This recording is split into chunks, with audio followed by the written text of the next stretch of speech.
Hi, I'm Nancy Laney, founder and CEO of Peak Complyance. We are coming to you live from Orlando, Florida, where we are at SpaceCom this week. Come inside, visit our booth, and let's visit.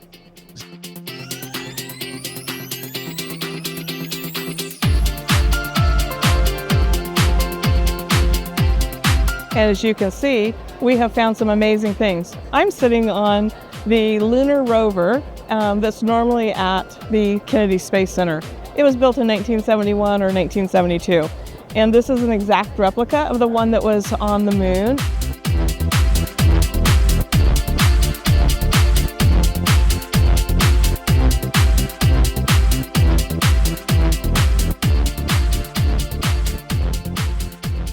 Hi, I'm Nancy Laney, founder and CEO of Peak Complyance. With me today, we have Frank Chimenti from Beyond Gravity. Do you want to introduce yourself? Yeah, I'm Frank Chimenti. I'm the Director of Programs, the General Manager, basically, of the Titusville facility of Beyond Gravity. Well, thanks for joining me here. Thanks for being here. So I understand you guys just recently got CMMC compliant. Yeah, it was an interesting experience. It was a lot of hard work, some things that we had to create to make sure that our systems would meet the requirement and expectations of a system. And it was good. It took a lot up front to understand the why and what was going on. It was kind of, we knew it was coming, but the real impact of how it was going to the business. But I think once we accepted this new world, and then we just kind of dove right into it. So looking back to what you were afraid, and to in the end, how big of a change was it? Technically not from a IT perspective, not huge. There were some changes, a lot that's over my head, but very simple to do. I think for me, the hardest part then was the supply chain. How are we going to get our suppliers who are smaller, very small, and get them on board? And we had to come up with some creative ways, how, some of them we can't do anything about. We're kind of stuck with because they're single source, and we just can't lose that supplier. So we had to come up with... And you send them CUI. And we send them CUI. So yeah, so that was a challenge to find out how are we going to treat that data? How can they treat that data? And they have to slowly become compliant. And it's almost selling it to them and why it's really important. It forced us, okay, now we really have to find new suppliers for some of these things. And in other cases, we were able to find ways to buy COTS type parts. So some places, instead of just going out and buying a custom part, we would actually send out a COTS part, buy a COTS part, bring it in as not CUI, modify it internally. That would, and we didn't have to send out that data. So I made it kind of a workaround. Right. It made us vertically integrate to be compliant. Well, that reduces the burden on your suppliers. Yes. 100%. And it reduces your risk. Yes. Yeah. So and you're not sending CUI out to, who knows how well it's being protected at this point. Yeah. And we know that there probably was some data leakage. Some of these suppliers are very small. Their system are not sophisticated at all. And at the end, I think it's best for us. It's best for our customers to be able to know that, okay, whatever data we're sending to them is something that is not CUI, and it reduces the risk for everyone. So how did that impact your manufacturing process? Maybe you can tell us a little bit about your business. Yep. So for Beyond Gravity, we do many different things, but at the site in Titusville, we make structure panels for satellites. And basically the box of the satellite we make, and we do that at a very high cadence. We're really great for constellation type work. And a lot of the parts are simple aluminum parts, so sheet metal, honeycomb metal, which is all not CUI until you cut it to shape, which is going to be the end product for the customer. But there are some parts that would be considered CUI because the end product, that what we're buying would be part of that end product. So for some suppliers, we have found that they are slowly going to comply to CMMC, but they're not there just yet.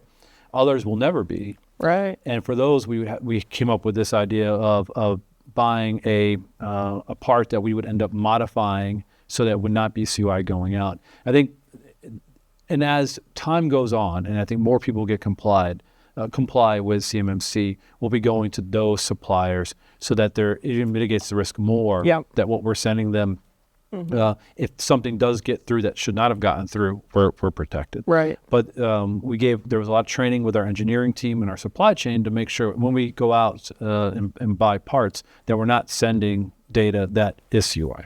Perfect. Yeah. Supply chain is such a key part of this. And I think everyone really focuses on the CMMC implementation and not really on that supply chain component of it. So that became a significant effort, it sounds like. Yes, it did. And I think we have a pretty good solution that we worked on together.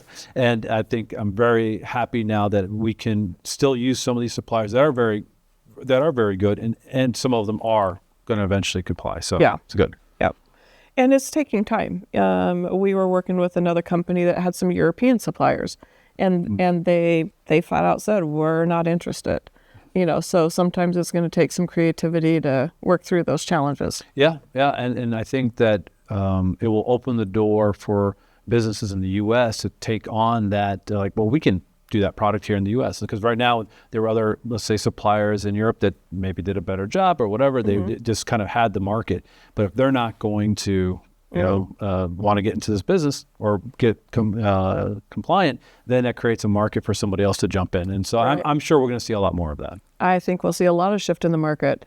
So now that you've gotten to 110 points, have you found that's been a competitive advantage for you? Oh, yes.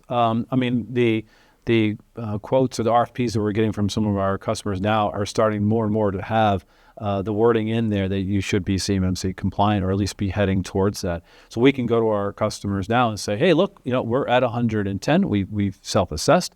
We have our audit in the next few months. So by November, we will definitely be third-party assessed, which is very exciting. And our customers are very just happy and almost just relieved that it's just the box is checked and they don't have to worry about us. That's amazing. Yeah. That's really good to hear. Yeah. I bet that gives you a lot of confidence in the bid process and where you stand in the rankings. Exactly. Yeah. And I think that is a differentiator between us and some of our competition because they haven't taken this step. Oh, yeah. So that's going to give you even more opportunity. It should. I think it's because it makes sense. Because why would these prime contractors want to go to a supplier that hasn't treated their own data or the customer's data in a way that's secure, but Beyond Gravity has? Right. Yeah. That's really good. Mm-hmm. All right. I bet that's a lot to be proud of. Yeah, we are. We're very happy. Yeah. So how does your team feel about it? Are they excited about it? How did they feel going into it? Yeah. So they were trying to understand. I think as soon as I started explaining this is a government related and how it's for security of the stuff that the U.S. government buys to protect the warfighter, to protect the country, and how we've become it's a competitive disadvantage for our country against our adversaries, and because all this data is being leaked and there's no control of it. That they said, why are we not? It almost immediately bought in, like that makes sense. Why are we not doing that? Yeah. So it was pretty quick buy-in. Mm-hmm. Of course, then the real world of what that means, and there's a learning curve, so everyone's getting used to that. But the time, I think, because we started so early, it gave us the time to get that training in. Mm-hmm. Did you have to walk them through? As you're doing the training, did you have to kind of keep bringing it back and reminding them why we're doing this, or was it, because I imagine a fair amount of time elapsed. Yeah, and so so it's not just the CMMC it's not just the CUI aspect, which is a critical part for our national security, but I also remind them, it's like, hey, this is our intellectual property that we're also protecting, right? Right. So there's some special processes and stuff that we do within Beyond Gravity and Titus specifically that we want to keep guarded. We don't want to lose our competitive advantage. Right. That also reminded me, well, guess what? We also have your personal data in our systems, and we don't want that data being leaked out. That's a really good point. There's three, they're all important, and we all want, and that's really emphasizes why being CMMC compliant, having that cybersecurity in place is very important. So as you went through the process, did you find that you could just implement CMMC and it was just kind of in the background, or do you feel like it really changed the culture of your business? in your operation? It had to change the culture of the business. This is, I think in the past, I think most of us, IT was a backroom responsibility. They got it. We don't have to worry about it. Understanding the bigger picture of why cybersecurity is important. Again, the CUI, the IP and the data of your employees. It's, to me now, a core responsibility of leadership and the entire organization to make sure that this data is protected. Safety, quality, and cybersecurity are all critical to make sure that your organization is successful. So did that impact like your ordering and your ability for team members to go out and buy and order equipment? Yeah. As a matter of fact, yes. So we were looking into a visitor management system, something very simple. And there's a lot of different options out there, all similar, capabilities and bells and whistles, But then when we started looking at, how's that data managed, there was 2 or 3 that this could not be used because basically the data was up in the cloud. And the last one was secure, and we decided to go with that solution. And you might ask yourself, why a visitor management system? Well, it's because we have customers coming in, suppliers coming in, and that data is important to keep within Beyond Gravity. We don't want the outside world knowing who's coming and going from our building. Okay, well, good. That's really good to hear. Because I can imagine that as you're doing this, if a manager went out and just, bought a new tablet or bought a new computer, would that impact your ability to be compliant? Yeah, exactly. And it would. I mean, there was another example of just a simple 3D printer where it was a great tool, very simple to use. It was very effective. You can quickly print out little assembly aids for manufacturing. And then we started using it and we realized again, oh my gosh, we can't just bring in this equipment. You got to look at how you can protect the connection between the remote user and the equipment, and then the equipment from the outside world. And you just can't have this open portal. So now, if we bring in new equipment, if we create a new process that interfaces with our network, we look before we ask those questions and make sure, okay, are we protected? And then if we're not, that's fine. We figure that out before we bring in the equipment. So it's just another question you ask. If you buy new equipment, you're going to say, well, is it safe for our employees? Does it meet the quality requirements? And are we secure? Just one more question you ask, and you just plan for it. And it's not that big of a deal. It's not, but it's the culture. It's yes. Adding that to the front end. Yes. Imagine if you went out and bought the 3D printer that went to the cloud and then plugged it into the network. The impact, finding out afterwards that, oh my goodness, now this is wasted investment. Exactly. Yeah. And so I think that's what, so me personally, I've taken that I own this responsibility of making sure that our data within the Beyond Gravity Titusville is secure. So that means I take it as serious as I do quality and safety. And so now... I really like how you put that. You put it right up there with quality and safety. Yeah. It's really important. I mean, just going back to those 3 things that we're protecting. We're protecting CUI, the data for our government, our country. It's protecting our intellectual property that we spent a lot of money on and time and energy, and it's our special thing that we sell to our customer. And the data of our employees. It's really important to me that data doesn't get lost. And so any of those things start to break down. If you have a quality issue, the first thing that you do in quality is contain it. Well, the same thing with cybersecurity. If all of a sudden there was a breach of your security and you have this data leak, this river flowing of data going outside, the first thing you want to do is contain it.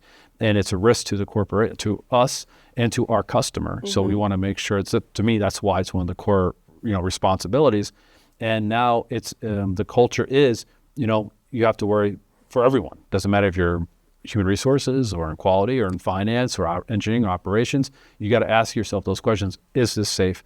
Is this the quality that we need? And does this meet the cyber requirements? And you don't have to be technical, but you have to have enough knowledge to ask those questions. So training is really important. Making sure everyone understands what does that mean? What questions should they be asking? And if they don't know, that's okay. That's why IT is there. Just bring them in and say, hey, we're going to do this. Is this okay? And they'll help you find a solution. Absolutely. So you bring up a really good point earlier was when you have leakage. Did you guys have to implement an incident response plan? Yes. Yes, and we do have one. And the plan is the first step, right? Very simple. You want to have a roadmap. You want to have a checklist of things you have to do. Who is involved? What are the inputs that you need? What are the outputs? Who do you need to communicate and let them know that this happened?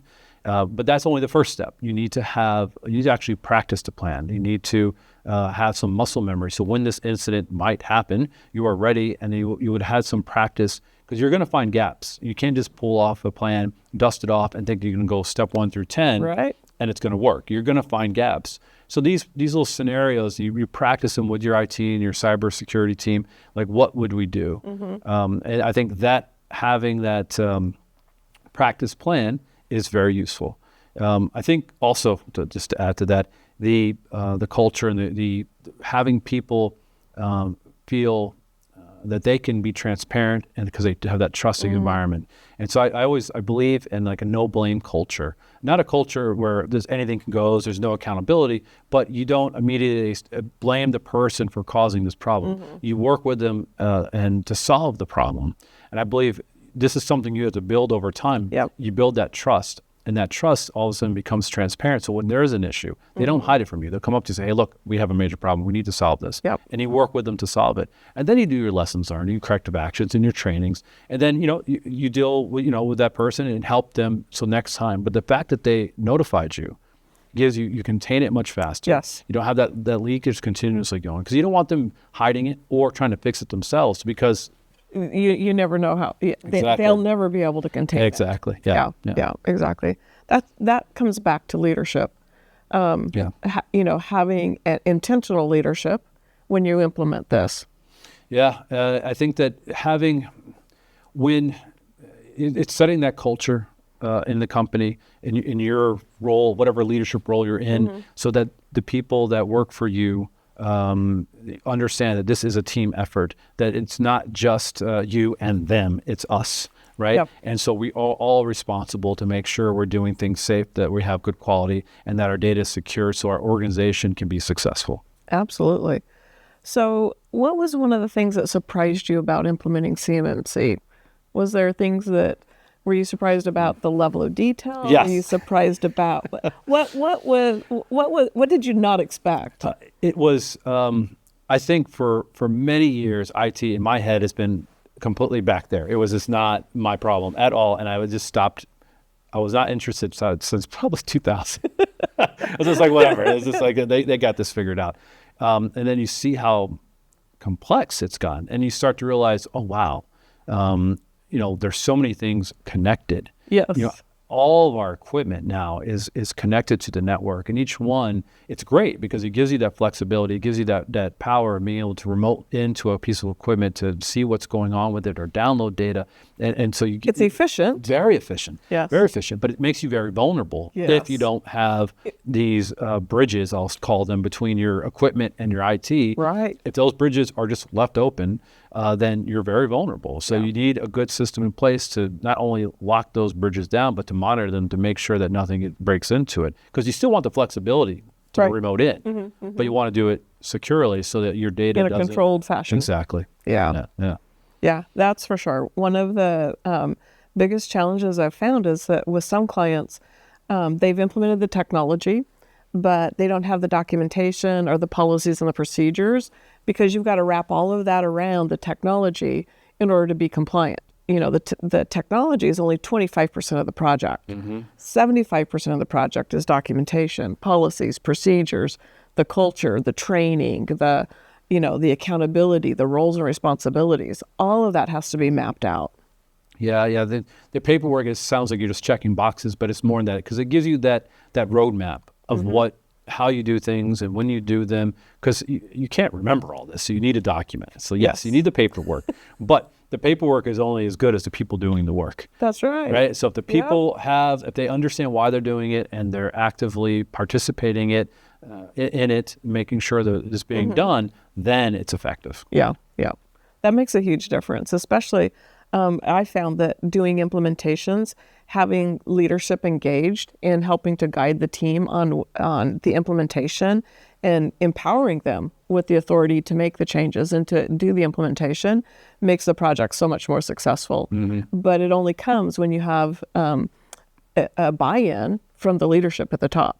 Yes. Yeah. I think that's the case for almost any kind of change management. No matter what it is, if you don't have your leadership, if your leadership doesn't care, why are you going to care? Right.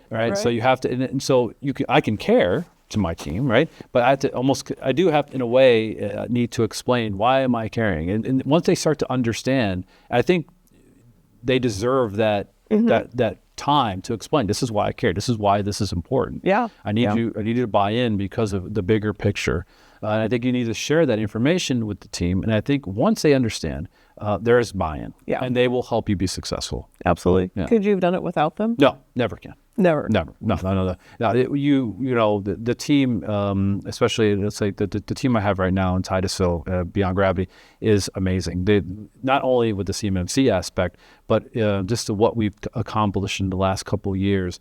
Everyone is focused on the bigger picture. How do we grow and become more successful? Now in the last year we've bolted on CMMC, which is an extra layer of complexity that we have to do and get used to. But they understand, if we're going to grow, if we're going to take on more business, we need to have this system in place to make sure all of our data is safe. Absolutely. So what does the future look like for Beyond Gravity now? Growth. Growth? Yeah, I think there's a lot of good things happening. The space market is really expanding. There's a lot more constellations, a lot more companies. There's all kinds of these crazy ideas of different space stations and landing on the moon. I mean, it's really a wonderful time to be in this market. To me, it's the best of humanity. This next step, I think when you work in the space industry, I think that it's like the best of humanity. Absolutely. Yeah. This is my first time at SpaceCom. Yeah. It has been just amazing and eye-opening at what the leading edge is. I mean, this is the bleeding edge of space is what we're looking at here today. Yeah.